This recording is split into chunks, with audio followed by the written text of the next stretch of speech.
National unity सप्ताह को लेकर आयोजित जन औषधि मित्र सम्मेलन कार्यक्रम में पहुंचे हरियाणा विधानसभा अध्यक्ष ज्ञानचंद गुप्ता ने कहा कि नेशनल यूनिटी सप्ताह को लेकर पूरे देश में 24 अक्टूबर से 31 अक्टूबर तक नेशनल यूनिटी वीक के रूप में मनाया जा रहा है। उसी के तहत जन औषधि मित्र सम्मेलन का आयोजन किया गया। इस कार्यक्रम का मकसद है जो जन औषधि केंद्र है उनको और प्रचारित किया जाए। उन्होंने कहा कि जन औषधि केंद्र की स्थापना देश के प्रधानमंत्री नरेंद्र मोदी द्वारा की गई है। उन्होंने कहा कि देश में 2014 के बाद 8,500 जन औषधि केंद्र शुरू किए गए हैं और ज्यादा संख्या में खोले इसका केंद्र सरकार द्वारा प्रयास किया जा रहा है। उन्होंने कहा कि जन औषधि गरीबों के लिए एक वरदान के रूप में साबित हो रही है, क्योंकि जन औषधि दूसरी दवाइयों से 10 से 20% कम कीमतों पे उपलब्ध है। चैनल 18 भारत के लिए पंचकुला से ब्यूरो रिपोर्ट। देखिए, पूरे देश में 24 अक्टूबर से लेकर 31 अक्टूबर तक नेशनल यूनिटी वीक मनाया जा रहा है और उसमें जो जन औषधि मित्र हैं, आज उनके द्वारा एक कार्यक्रम यहाँ आयोजित किया गया है, जन औषधि मित्र सम्मेलन।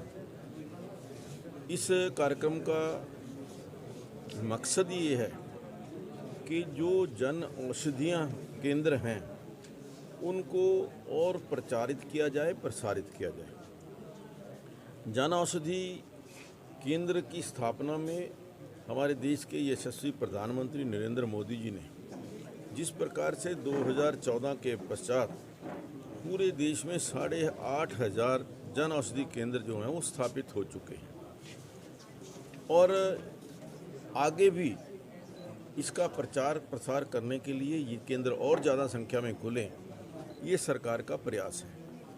और आज मैं समझता हूँ कि जिस प्रकार से जन औषधि गरीबों के लिए एक वरदान के रूप में साबित हो रही है, क्योंकि जन औषधि जो है, चाहे उसका फार्मूला एक ही है, साल्ट एक ही है, जन औषधि जो है, जो दूसरी दवाइयाँ हैं उसी साल्ट की, उससे 10% या 20% कीमत के ऊपर अवेलेबल है, जो मैं समझता हूँ कि गरीबों के कल्याण के लिए एक बहुत बड़ी राहत है।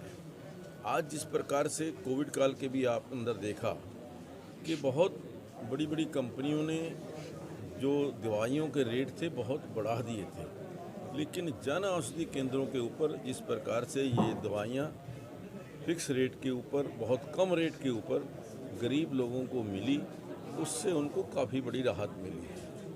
और हमारे प्रधानमंत्री जी का एक जो स्वप्न है कि हम जो सबसे अंतिम पिछड़ा हुआ व्यक्ति, उसको कैसे आगे बढ़ाएं, कैसे उसको मान और सम्मान दिलाएं, उसी कड़ी में ये एक जन औषधि केंद्र खोलने की जो कल्पना है, ताकि गरीबों का कल्याण हो सके।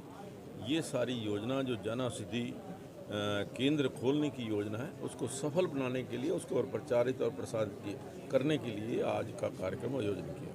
सर, विधानसभा में सामने आया, उसमें पूरा आपने जानकारी भी दी है रैकेट को लेकर। क्या लगता है इसके तार हरियाणा कर्मचारी चयन आयोग से भी जुड़े हो सकते हैं क्या? देखिए, ये जिस प्रकार की जानकारियाँ मिली हैं, ये बहुत बड़ा एक गैंग में कहूँगा, काफ़ी लोग इसके अंदर इन्वॉल्व हैं। छानबीन जारी है, हमने पुलिस को केस दे दिया है और तथ्य जो हैं कुछ ही दिनों के अंदर आपके सामने आएंगे कि कौन कौन लोग इसके अंदर इन्वॉल्व हैं। काफ़ी बड़ा, क्योंकि जो मामला है वो सामने नज़र आ रहा है।